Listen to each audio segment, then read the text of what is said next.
Bata, huwag kayong mawawala. Tapos i-pause mo ha. Hindi ko makikita eh. Ako talaga si Mentro lahat. Ano yung anak? Sabihin ka naman dito. Kasi ako si Mentro eh. Dikit-dikit naman kayo ng kunti. Danila, gusto ka doon. Sabi ng anak ko. Halawit ako, Sabi ng anak ko, Mama, dahil nasa kanin ha. Sabi mo diyan kanin. Sabi ko si Priya, kasi remind mo nga dyan sa kastan ganyan na. Yung sa tinay nagluluto ng ulam. Pinabibili ko siya din, pakitagin mo na lang. Yan na. Lagi ko. Ano yung pinabibili mo na? Siya din.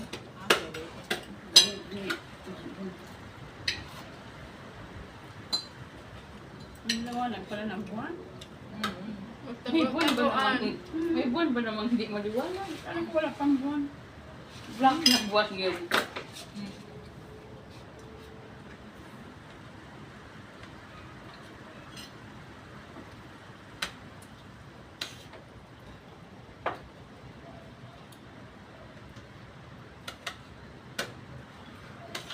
Ano yung nag-graduation dun oh? Kilahan. Private. Miracles. Tapos may sumbahan.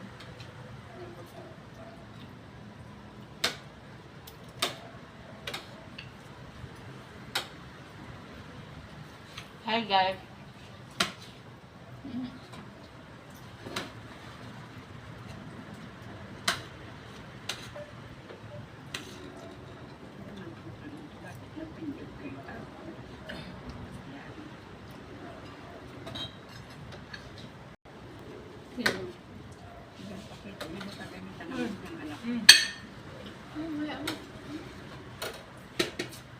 Kailangan mong tumaba. Dandahan lang. Hanggat hindi ka dito na alasbog ang ano. Parang Kaya para pag... para ba, sino ba yung Ruth na? Ayun si Ruth ngayon isa. Maliit ang plato. Kasi daw tumataba na daw siya. Maliit ang plato. Ang daming kanin. Tapos maliit din ang baso para sa Coke. Sabi ko, paliit-liit ka ng baso. Maya-maya ka naman pabalik-balik. Diba? Mm. Tapos Coke, paliit-liit ka ng baso. Maya-maya ka naman dagdag. Tumabag din yun eh. Ano pero sa akin na dinag-biribig ko. Nandito pa ako sa trabaho, guys. Bago ako uwi. Kakain muna ako para makatipid. Diba? Pagdating sa bahay, di hayahay, matutulog na lang. Para yung mga kasama ko ng kulang pagkain.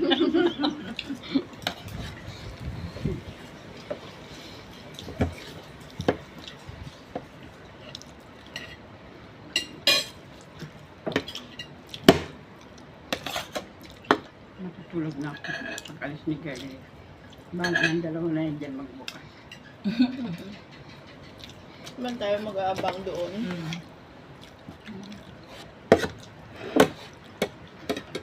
Ang sarap mamaya pag alas 9 yung uuwi. Diba? Hindi isa ka. Babaw na. Ano na? Babaw ako sa Isa alas may minuwi. Ano yung reading nyo? lagi isa na lang ako. Hindi pa uuwi. Di ka Di ba nandun. minsan, alas Hindi. 9 yung nag-uwi? Hindi. Hindi. Maaga pa yun. Di ka nandun yun. Parang marami sila. Diba? Binata eh. Mamasyal pa yun. Dati nga eh. Wala pa siyang asawa. Ayaw mag-ina niya. Hindi na tatawagan. Friend na. Yun sila sa messenger. Alas 3 ata dumadating. Alas 3 ng gabi. Alas 3 ng madaling araw. Daling araw. Kasi Gina ikasarapan ng tulog. Hindi niya nabuksan. Tinagbuwan. Ako sila sa natulog. Sino? Lukluran. Ako Yan sino? sa labas? Sa kotse na lang niya. Sa labas. At wala man nagbukas. Tulog ka eh. Tulog na siya doon. Pagka umaga, mga 5 siguro. Isang beses. Binuksan na siya. Tulog pala. Isang beses nga doon sa ako sa Meret. Diba? Oo naman. Alas 3 na sino ba Yun pala. maghihintay sa'yo? Nung nagising ako, wala ng tao lahat. Sabi na din ako yung sunod na tulog ko.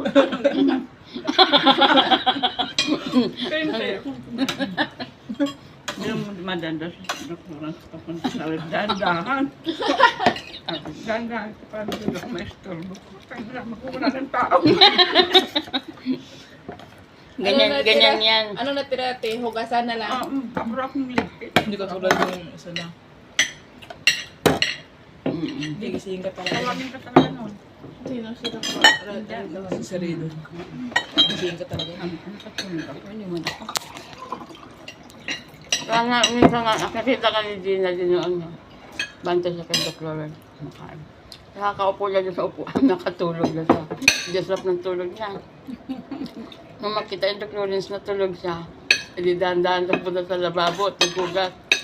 Nung malaya nang nagdahan-dahan, ni Gina nagdahan-dahan, nagpikita na lang sa uli. Nahiya. Nung nakaakit at saka na sa tumayo.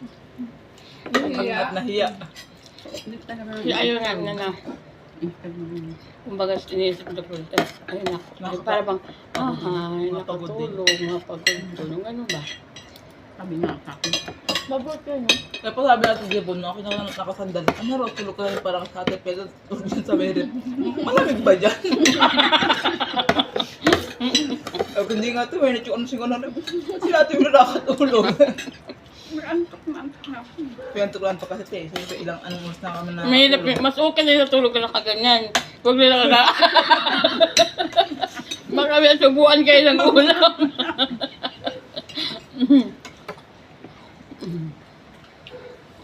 Nakakatawa. Tama nga, diba, pag sila nagluto ng sanang, ano silang gusto lutuin na ulam, sila nagluluto. Kung silang dalawang mag-asawa. Asawa. Palit-palit sila. Sabi nga yan.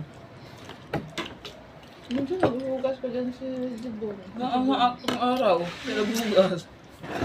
Nasir kasi ako nag-ano ako ng, ay nakain siya nung pasok Hindi na ako may masyado inaano na kasi nga lang.